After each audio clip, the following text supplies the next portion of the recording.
ಬಹುದೂರ ಸಾಗಿ ಬಂದವಳು ನೀನು. ನೀ ಯೋಚಿಸಿರಬಹುದು ನಾನು ಅರಣ್ಯಗರ್ಭದಲ್ಲಿದ್ದೇನೆ ಅನ್ನುವ ಹಾಗೆ ಅಲ್ವಮ್ಮ. ಅಪೋನಿಯತಳಾದಂತಹ ನೀನೀಗ ಜಲಗರ್ಭದಲ್ಲಿದ್ದಿ. ಹಾಗಾಗಿ ನಿನ್ನನ್ನು ಮೇಲೆತ್ತುವುದಕ್ಕೆ, ನಿನ್ನನ್ನು ಅನುಗ್ರಹಿಸುವುದಕ್ಕೆ ಬಂದಿದ್ದೇನೆ. ಏನು ಬೇಕು ಕೇಳಿಕೋ ಮಗಳೇ.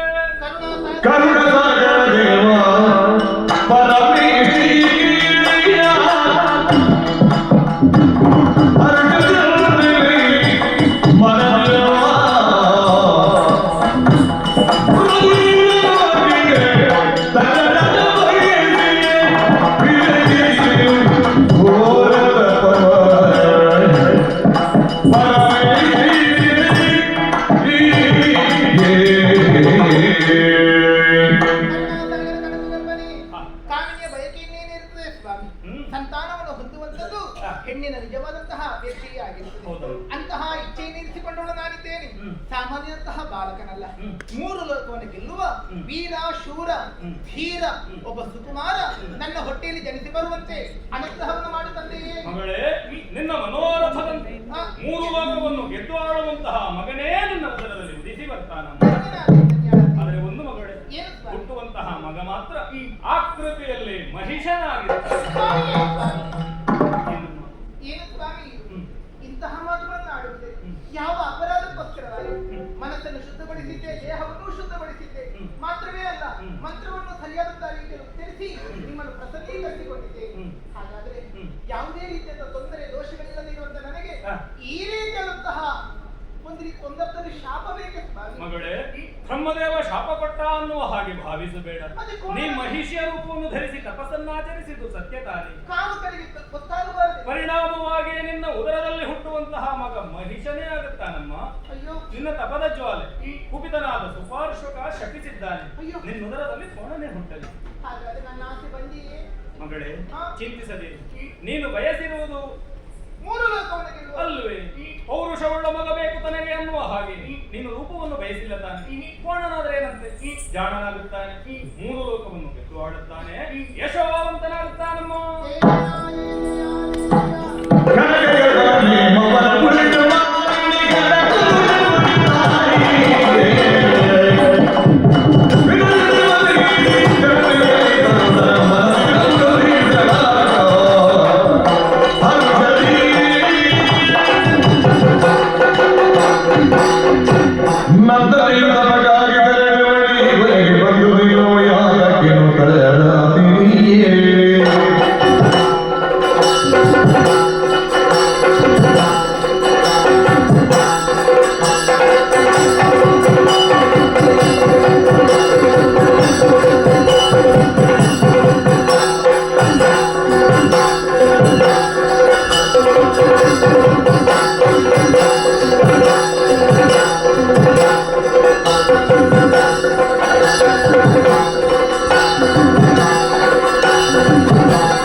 ಪಡೆಯುವುದಕ್ಕೆ ಸಾಧ್ಯ ಎನ್ನುವುದಕ್ಕೆ ಈ ವಿದ್ಯುನ್ಮಾಲಿಯ ಸಾಕ್ಷಿ.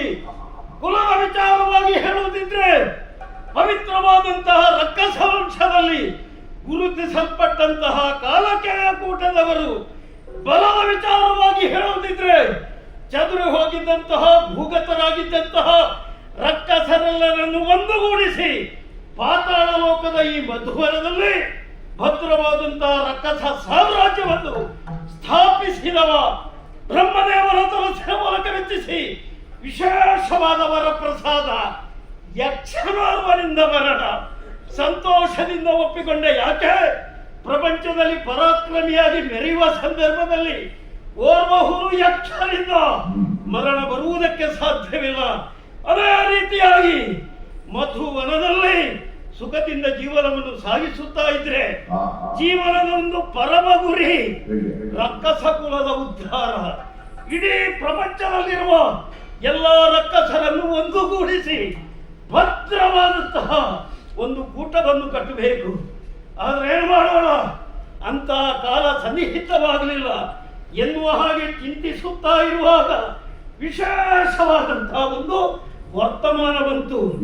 ಬೇರೆಲ್ಲಿಂದಲೂ ಅಲ್ಲ, ನಮ್ಮದೇ ಆದಂತಹ ಶೋಣಿತಾಪುರದ ಮಹಾರಾಣಿ ಮಹಾತಾಯಿ ದಿತಿದೇವಿ ಕಳುಹಿಸಿದಂತಹ ಲೇಖನ. ಮಗಳಾದಂತಹ ಮಾಲಿನಿ ಪ್ರಾಯಪ್ರಬುದ್ಧೆಯಾಗಿದ್ದಾಳೆ.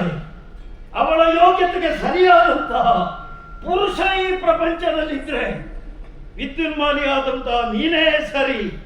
ಆದ್ದರಿಂದ ಮಗಳನ್ನು ನಿನಗೆ ಮದುವೆ ಮಾಡಿಕೊಡುತ್ತೇನೆ. ನಿನಗೆ ಮನಸ್ಸುಂಟು ಎಂದಾದರೆ ಬರುವ ದಶಮಿಯ ದಿನದಿಂದ ವಿಶೇಷವಾದಂತಹ ಶುಭ ಮುಹೂರ್ತವಿದೆ. ದಿಪ್ಪಣ ಸಮೇತನಾಗಿ ಬರಬೇಕು. ಈ ವಿಚಾರವನ್ನು ಮುಂಚಿತವಾಗಿ ತಿಳಿಸತಕ್ಕದ್ದು. ರೋಗಿ ಬಯಸಿದ್ದು ಹಾಲು, ವೈದ್ಯ ಕೊಟ್ಟದ್ದು ಹಾಲು ಪಾಯಸ. ರಕ್ಕಸ ಕುಲವನ್ನು ಒಂದುಗೂಡಿಸಬೇಕು ಎನ್ನುವ ಹಾಗೆ ನಾನು ಯೋಚಿಸಿದ್ರೆ ನನ್ನ ಯೋಚನೆಗೆ ಪೂರಕವಾದಂತಹ ವಿಷಯ ಈಗ ಬಂತಲ್ಲ. ಹಾಗಿದ್ರೆ ತಡ ಮಾಡಲಾರೆ. ರಕ್ಕಸ ವೀರರೆಲ್ಲರನ್ನು ಸೇರಿಸಿಕೊಂಡು ದಿಬ್ಬಣ ಸಮೇತನಾಗಿ ಶೋಣಿತ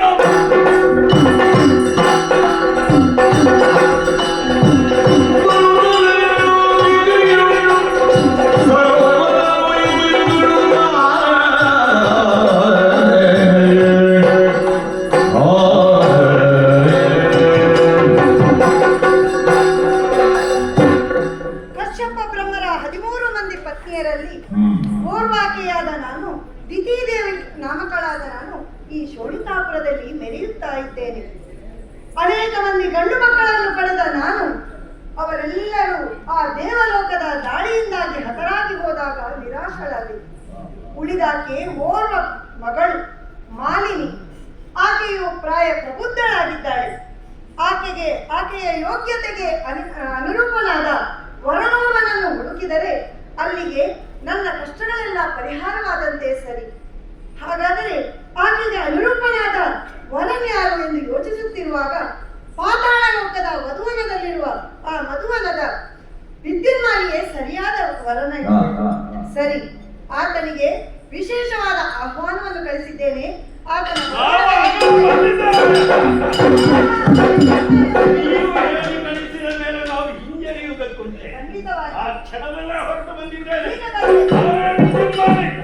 ಇವರೆಲ್ಲ ನಮ್ಮ ದಿಬ್ಬಣಿಗರು. ಸಿದ್ಧರಾಗಿಯೇ ಬಂದಿದ್ದೇವೆ, ಆಶೀರ್ವದಿಸಿ. ಇರುವಾಗ ನಾವು ಕುಳಿತುಕೊಳ್ಳುವುದು ಹೇಗೆ? ಇರಬಹುದು, ಆದರೆ ನೀವು ಅತಿಥಿಗಳು. ಬನ್ನಿ ಕುಳಿತುಕೊಳ್ಳಿ. ಸಂತೋಷ. ನೀನೆಲ್ಲ ಕುಳಿತು. ಅಷ್ಟು ಆಸನಗಳಿರುವಾಗ ನಿಂತಿರುವುದು ಯಾಕೆ? ಊಟೋಪಚಾರ ಪಾನೀಯದ ವ್ಯವಸ್ಥೆ ಎಲ್ಲ ಮಾಡಿದ್ದೇವೆ. ಎಲ್ಲ ಸರಿಯಾಗಿದೆ ತಾನೆ? ಏನಾದ್ರೂ ಕಡಿಮೆ ನಮ್ಮ ಒಂದು ಕ್ರಮ ಉಂಟು. ನಾವು ಹೆಚ್ಚಾಗಿ ಹೋಗುವಲ್ಲಿ ಹೋಗಿ ಏನೂ ಕುಡಿಯುವುದಿಲ್ಲ. ಯಾಕೆ? ನಮಗೆ ಸ್ವಲ್ಪ ಕಂಠದ ಸಮಸ್ಯೆ, ಸ್ವರದ ಸಮಸ್ಯೆ. ನಾವು ಹೋಗುವಾಗಲೇ ಹಿಡ್ಕೊಂಡು ಹೋಗುವವರು. ಆಗ ಇಲ್ಲಿ ಅದರ ಅಗತ್ಯ ಉಂಟ. ಇಲ್ಲಿ ಎಲ್ಲಾ ರೀತಿಯ ವ್ಯವಸ್ಥೆ ಇರುವಾಗ ನನಗೆ ಅದರ ವ್ಯವಸ್ಥೆ ಎಲ್ಲ ಮಾಡಿದ್ದೇವೆ, ಆದರೆ ಯಾವುದು ಮಿತಿ ಮೀರಬಾರದು. ಅವರದ್ದು ಹೇಳಿದ್ದೇನೆ, ಸ್ವಲ್ಪ ಸಮಾಧಾನ. ಏನು ತೊಂದರೆ ಆಗಲಿಲ್ಲ. ಪುರೋಹಿತರನ್ನು ಬರ್ಲಿಕ್ಕೆ ಹೇಳಿ.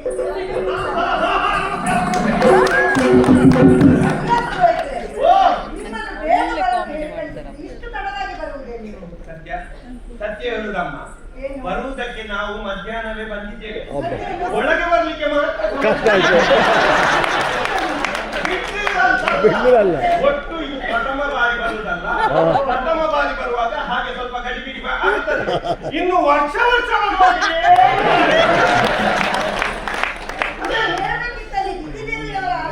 ನಮಗೆ ಒಬ್ಬರಿಗೆ ಸಮಸ್ಯೆ ಆದದ್ದಲ್ಲ ಅಮ್ಮ.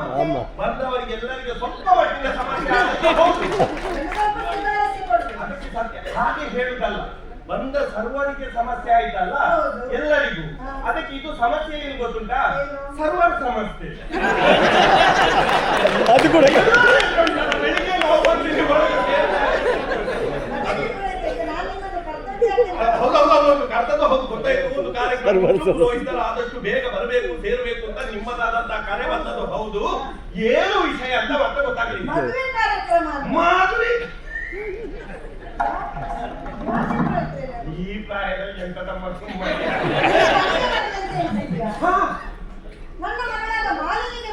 ಮಾಲಿನಿಗ ನೀವದನ್ನು ಒತ್ತಿ ಹೇಳುದಲ್ಲ. ನಾವು ನೀವು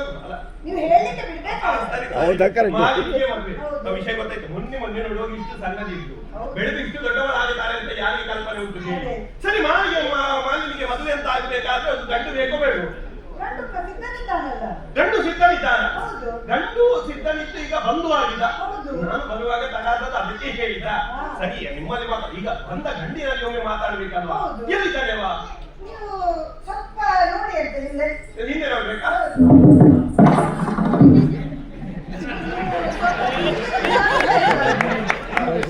ಅದು ಆ ಪಂಚೆ ಹಾಗೆ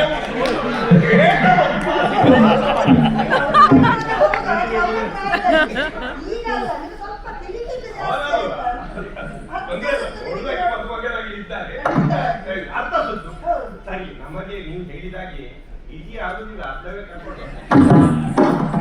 ನಮಸ್ಕಾರ. ಪ್ರತಿಯೊಂದೆರಡು ಇದು ಮಧುಮಗ ತಾವುಗಳು. ಶುಭ ನಾಮಧೇಯ ವಿದ್ಯುನ್ಮಾಲಿ. ವಿದ್ಯುನ್ಮಾಲಿ ಗಂಡು ಗಂಡು ಕಲ್ಲು ತುಂಡಿ ಅಪ್ಪಟ ಚಿನ್ನಡಿ. ಮಧುವನವರ ಇದು ಎಲ್ಲ ನಿಮ್ಮಲ್ಲ ನಮ್ಮ ಅನುಯ ಆಯ್ತು. ಸಮೇತರಾಗಿ ಆಯ್ತಾ? ಪ್ರಶ್ನೆ ಪ್ರಶ್ನೆ ಆಯ್ತು. ನಿಮ್ಮಲ್ಲಿ ಒಂದು ನಿಮ್ಮ ಎರಡು ಸ್ವರ ಕೇಳುವ ಅಂತ ಆಯ್ತಷ್ಟೇ. ನನ್ನ ಹೆಸರೇ ಹೇಳಿದೆ, ಪ್ರಾಯವಿಲ್ಲ. ನೀವು ಕೇಳಿದ್ರು ನಾನು ಹೇಳ್ತೇನೆ. 17 ವರ್ಷ ತಿರುಗಿಸಿ ಹೇಳಿದ. 17 ವರ್ಷ ಪ್ರಾಯ.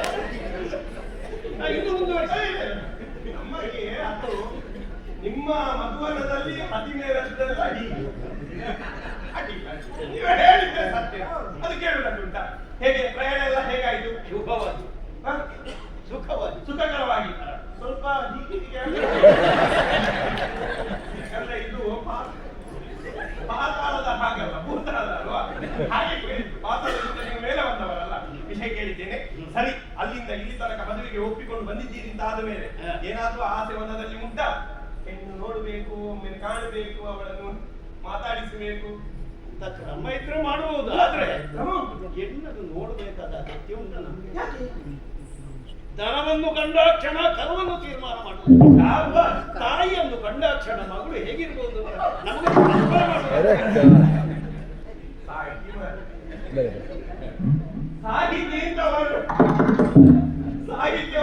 ಹಾಗಲ್ಲ. ಅಮ್ಮನ ಒಂದು ಸಂಸ್ಕಾರವೇ ಮಗಳಿಗೆ ಬಂದಿರುವುದಕ್ಕೆ. ಅಮ್ಮನನ್ನು ನೋಡಿದ ಮೇಲೆ ತದ್ರೂಪ ಹೆಣ್ಣು ಅವಳನ್ನು ಮತ್ತೆ ನೋಡುವುದು ಬೇಡ, ಕ್ರಮ ಬಿಡಬಾರದು ತಾನೆ. ಅಮ್ಮ, ಇದು ಹೆಣ್ಣಿನ ಶೃಂಗಾರ ಆಗಿದ, ಸಿದ್ಧಳಾಗಿದ್ದ ಮೇಲೆ ಒಮ್ಮೆ ಕರೆದುಕೊಂಡು ಗಂಡಿಗಳು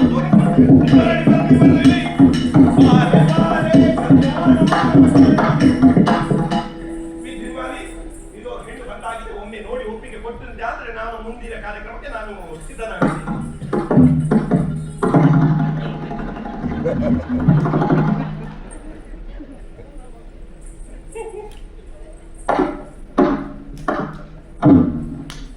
ಶಬ್ದಾತೀತ, ವರ್ಣನಾತೀತ, ಸಂತೋಷದಿಂದ ಒಪ್ಪಿಗೆ. ಹಾಗಾದ್ರೆ ಅವಳಿಗೊಂದು ಒಪ್ಪಿಗೆ ಬೇಕು. ಕೇವಲ ಗಂಡಿನ ಒಪ್ಪಿಗೆ ಆಗುವ, ಹೆಣ್ಣಿನ ಕೂಡ ಒಪ್ಪಿಗೆ ಬೇಕು. ಇದು ಅಮ್ಮ, ಗಂಡಿನ ಒಪ್ಪಿಗೆ ಸಿಕ್ಕಿದ್ದು, ಹೆಣ್ಣಿನ ಒಪ್ಪಿಗೆ ಬೇಕು. ಯಾಕೆ ಗೊತ್ತುಂಟಾ? ಅದು ಕೆಲವೊಮ್ಮೆ ಕಷ್ಟ ಆಗ್ತದೆ. ಮನೆಯವರ ಒತ್ತಾಯಕ್ಕೆ ಬೇಕಾಗಿ ಮದುವೆ ಆದ್ರೆ ಆಮೇಲೆ ಒಂದು 20-30 ವರ್ಷದ ಮೇಲೆ ಓನಲ್ಲ ನೀನಲ್ಲ. ಹೌದೌದು. ಇದು ಏನಮ್ಮ ಮಾಲಿನಿ, ನಿನ್ನಮ್ಮ ನಿನ್ನನ್ನು ಮನೆಯಿಂದ ಹೊರಗಾಕಬೇಕು ಎನ್ನುವಂತ ಒಂದು ನಿರ್ಧಾರದಲ್ಲಿದ್ದಾಳೆ. ಹೇಗೆ ಆದೀತ ಗಂಡು ನೋಡು, ಇವನೇ ಅಮ್ಮನಿಗಾದ್ರೆ ನನಗಾದಿ. ಇದನ್ನೇ ಸಂಸ್ಕಾರ ಅಂತ ಹೇಳುದು. ನೀವು ಆಲೋಚನೆ ಮಾಡಿ ಪುರೋಹಿತರೆ, 10, 16, 17 ವರ್ಷಗಳ ಕಾಲ ತಂದೆ ತಾಯಂದಿರು ಬಹಳ ಕಷ್ಟಪಟ್ಟು ಹೆಣ್ಣು ಮಕ್ಕಳನ್ನು ಪೋಷಿಸುತ್ತಾರೆ. ಆಮೇಲೆ ತಂದೆ ತಾಯಂದಿರನ್ನು ವಿರೋಧಿಸಿ ಕೇವಲ ಒಂದು ದಿನದಲ್ಲಿ ಆದ ಸಂಪರ್ಕದಿಂದ ಸಿಕ್ಕಿದ ಹುಡುಗನೊಂದಿಗೆ ಓಡ್ತಾಳೆ. ಆದ್ರೆ ಅವಳು ಹೇಳಿದ್ದ ತಂದೆ ತಾಯಂದಿರು ಯಾರನ್ನು ಸೂಚಿಸುತ್ತಾರೋ ಅವರನ್ನೇ ನಾನು ಮದುವೆ ಆಗ್ತೇನೆ. ಹಾಗಾದ್ರೆ ನಾವು ತಡ ಮಾಡಬೇಕು. ನಮ್ಮದು ಕಾಲ ಮಿತಿಯಲ್ಲಿ ಉಂಟು. ಹಾಗಾಗಿ ಇಬ್ಬರಿಗೆ ಒಪ್ಪಿಗೆ ಆದ್ಮೇಲೆ ಪರಸ್ಪರ ಮದುವೆಯನ್ನು ಮಾಡುತ್ತೆ. ಹರ ಹರ ಹರ ಹರ ಹರದಕ್ಕೆ ಹೇಳಿದಲ್ಲ, ಆಹಾರ ಬೇಕಲ್ವಾ? ಆಹಾರ ಅಲ್ಲ ಆಹಾರ. ಸರಿ ಸರಿ ಸರಿ ಬಮ್ಮ ಬಾ ಬಾ ಬಾ ಮುಂದೆ ಬಾ ಮುಂದೆ ಬಾ ಮುಂದೆ ಬಾ.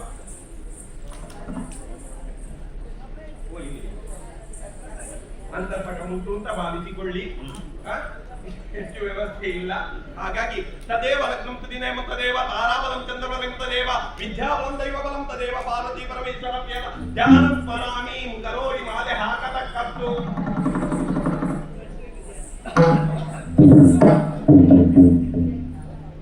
ಬಗ್ಗಬಾರದು ಅಂತ ಮೊದಲೇ ಹೇಳಿದ್ದಾರೆ. ನನ್ನನ್ನು ಅವಳು ಬಗ್ಗಿಸಲಿಲ್ಲ. ಸಮಾಧಾನ. ಮೊದಲು ಬಗ್ಗಿದ್ರೆ ಮತ್ತೆ ಜೀವಮಾನ ಇಡೀ ಬಗ್ಗೆ ಮಾಲಿನ್ಯ ಹತ್ತಿರ ಹೋಗುವಾಗ ಏನೋ ಒಂದು ಅನುಭವ ಆಗ್ತದೆ. ಸರಿ ಆಯ್ತಲ್ಲ, ಕರಿಮಣಿ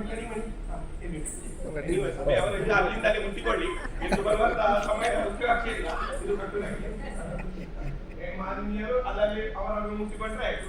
ಮಾಂಗಲ್ಯಂತದ್ದು ನಾನೇನೋ ಮಮ ಜೀವನ ಹೇತುನ ಗಂಟೆ ಬದಲಾಗಿ ಸಂಜೀವ ಆಯ್ತಲ್ಲ. ಮದುವೆ ಕಾರ್ಯಕ್ರಮ ಎಲ್ಲ ಆಯ್ತು, ಸಂತೋಷ ಆಯ್ತಲ್ಲ. ಇನ್ನು ಉಡುಗೊರೆ ಇಲ್ಲ. ಆಗಮನವೇ ಆಶೀರ್ವಾದ. ಆಗಮನವೇ ಆಶೀರ್ವಾದ. ಒಂದು ಪುರೋಹಿತ್ರೆ ಊಟದ ವ್ಯವಸ್ಥೆಯ ನಮ್ಮ ಕರದಿಂದ ಬೀಳ್ಬೇಕಲ್ಲ. ಪುರೋಹಿತರ ಅದು ಮತ್ತೆ ಕೊಡುವ ಬ್ರಹ್ಮ ಪ್ರಸಾದ ಹೇಗೂ ಉಂಟು, ಆಶೀರ್ವಾದ ಉಂಟು, ಊಟೋಪಚಾರ ಎಲ್ಲ ವ್ಯವಸ್ಥೆ ಉಂಟು. 5ರಲ್ಲಿ ಉಂಟು, 10ರಲ್ಲಿ ಉಂಟು. 5ಕ್ಕೆ ಯಾರು ಹೋಗ್ಬೇಡಿ. 10ಕ್ಕೆ ಹೋದ್ರೆ ಸ್ವಲ್ಪ ಚೈತನ್ಯ ರಸವನ್ನು ಮಾಡಿ 2 ಮಾತು ಇಳಿಸಿಕೊಡುವಂತ ಕ್ರಮ ಉಂಟಲ್ಲ. ಮಾಲಿನಿ ಮುಂದೆ ಬಾಮ್ಮ, ಹೆಚ್ಚು ಮುಂದೆ ಬರಬೇಡ. ನಾಳೆ ಅಪಪ್ರಚಾರ ಆಗಿತ್ತು. ಯಾಕೆ? ಮಾಲಿನಿ ಜಾರಿನಿ ನೀರಿಗೂ ಊರಿನಿ ಎರಡು ಮಾತು. ಅಳಬಾರ್ದು. ಗಂಡನ ಮನೆಯನ್ನು ಸೇರುವಾಗ ಹೆಣ್ಣು ಮಕ್ಕಳು ಅಳುತ್ತಾ ಸೇರುವುದಲ್ಲ, ನಗರಗತ ಸೇರಬೇಕು. ಯಾಕೆ? ಉಭಯ ಕುಲ ದೀಪಕಿ ಎನ್ನುವ ಹಾಗೆ ಹೆಸರಿರುವುದು ಗಂಡಿಗಲ್ಲ, ಹೆಣ್ಣಿಗೆ ಮಾತ್ರ. ನೀನು ಒಂದು ಮನೆಯನ್ನು ಬೆಳಗಿದ್ದೀಯಾ, ಆ ಮನೆಯನ್ನು ಬೆಳಗಿದ ನಂತರ ಇನ್ನೊಂದು ಮನೆಯನ್ನು ಬೆಳಗಬೇಕಾದವಳು. ಒಂದು ಜ್ಯೋತಿಯಾಗಿ ನೀನು ಇನ್ನೊಂದು ಮನೆಯನ್ನು ಬೆಳಗಿಕ್ಕೆ ಹೋಗುವಾಗ ಅಲ್ಲಿ ಒಂದು ಜ್ಯೋತಿ ಆಗುವುದಲ್ಲ, ಒಂದು ದೀಪ ಆಗುವುದಲ್ಲ. ನೀನು ಸೇರಬೇಕಾದದ್ದು ಲಕ್ಷ ದೀಪಕ್ಕೆ. ಆ ಲಕ್ಷ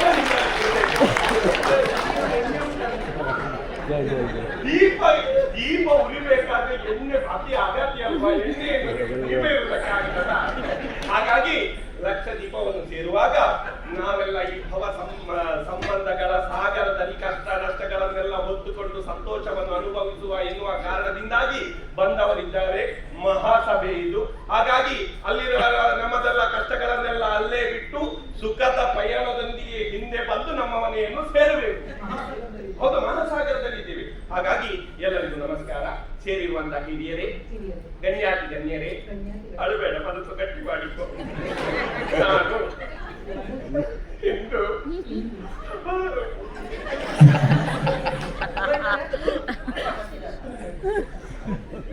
ವರ್ಷ ಸಾಯಿಗೆ ಅಂತ ಜಾತ್ರೆ ಅದು ಸಣ್ಣದ್ರಲ್ಲಿ ನೋಡಿದಲ್ಲ, ದುಃಖ ಉಕ್ಕಿ ಬಂದದ್ದು. ನಾನು ಇಂದು ಮದುವೆಯಾಗಿ ನನ್ನ ಗಂಡನ ಮನೆಯನ್ನು ಸೇರ್ತಾ ಇದ್ದೇನೆ. ನೀವೆಲ್ಲರೂ ಆಶೀರ್ವಾದ ಮಾಡಿ ಕಳುಹಿಸಿಕೊಡಬೇಕಾಗಿ ನೀವೆಲ್ಲ ಆಶೀರ್ವಾದ ಮಾಡಿ.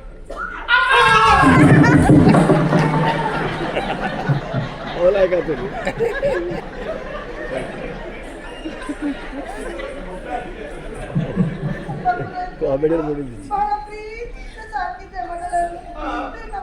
ಹೌದಪ್ಪ.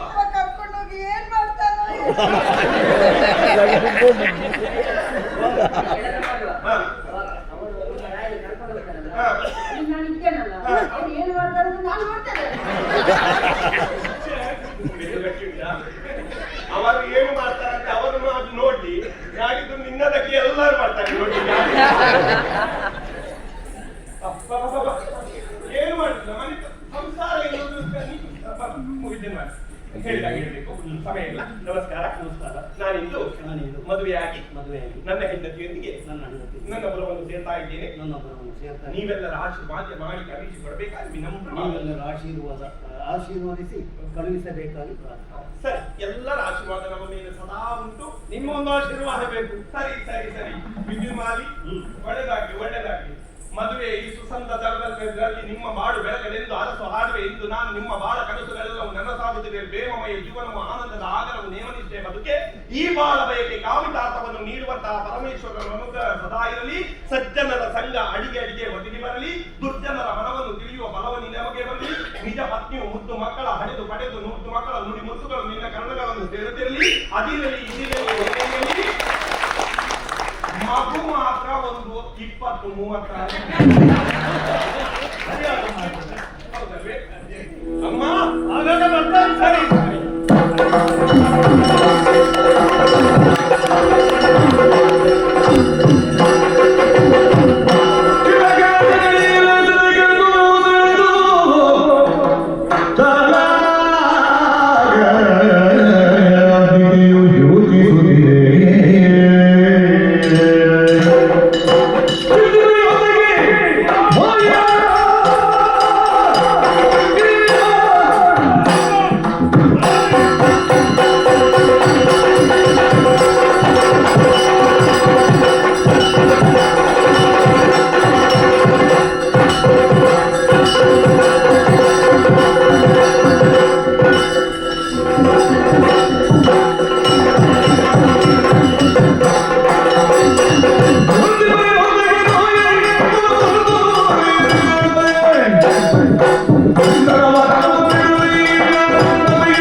ಮಾಲಿನಿ ಮಗನನ್ನು ಪಡೆದಿದ್ದಾನೆ.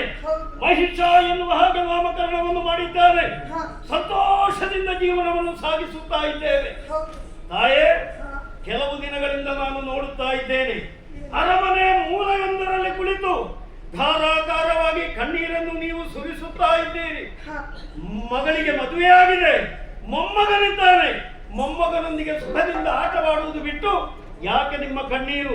ನನ್ನಲ್ಲಿ ಹೇಳಿ.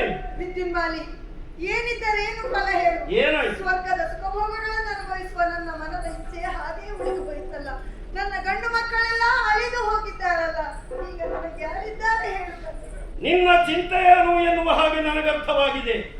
ಈ ಪ್ರಪಂಚದಲ್ಲಿ ಯಾವ ಹೆಣ್ಣೇ ಆಗಲಿ ಕುಲದ ಉದ್ಧಾರಕ್ಕಾಗಿ ನಿನ್ನಷ್ಟು ಕಷ್ಟಪಟ್ಟವರಿಲ್ಲ. ಆದಿದೈತ್ಯರು ಎನಿಸಿಕೊಂಡಂತಹ ಕನಕಾಕ್ಷ ಕನಕಕಶ್ಯಪರಾಗಲಿ, ಆಮೇಲೆ ಹುಟ್ಟಿದ ಅದೆಷ್ಟೋ ರಕ್ಕಸರಾಗಲಿ ಸ್ವರ್ಗಲೋಕವನ್ನು ಪಡೆಯಬೇಕು ಎನ್ನುವಂತಹ ಸದುದ್ದೇಶದಿಂದ ಹೋದವರು ಯಾರು ಬದುಕಿ ಉಳಿಯಲಿಲ್ಲ. ಕಣ್ಣೀರನ್ನು ನೀನು ಸುರಿಸುತ್ತಾ ಇದ್ದಿ. ಅಮ್ಮ, ನಿಮ್ಮ ಮಗಳನ್ನು ನಾನು ಮದುವೆಯಾಗಿದ್ದೇನೆ. ಅಳಿಯಲಾದಂತಹ ನಾನು ನಿಮ್ಮ ಮಗನಿಗೆ ಸಮಾನ. ನಿಮ್ಮ ಕಣ್ಣೀರನ್ನು ನಾನು ಒರೆಸುತ್ತೇನೆ. ಈಗಲೇ ಸ್ವರ್ಗಲೋಕಕ್ಕೆ ಹೋಗಿ ಸ್ವರ್ಗ ಸ್ವಾಧೀನ ಮಾಡಿ ಬರ್ತೇನೆ. ಕೊಡಿ ಆಶೀರ್ವಾದ. ನಿನ್ನ ಮಾತುಗಳನ್ನು ಕೇಳಿ ನನಗೆ ಬಹಳ ಸಂತೋಷವಾಯಿತು. ಹೋಗಿ ಜಯಶೀಲ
ಸಿಂಹಾಸನದಲ್ಲಿ ಕುಳಿತಂತಹ ನನ್ನ ದಾವಣಗೆ ಬಂದು ಬಡಿದೆಯಲ್ಲ. ಯಾರು ನೀನು? ಯಾಕೆ ಬಂದೆ?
ಅಲ್ಲಿ ಅಧಿಕಾರವನ್ನು ಪಡೆದೆ.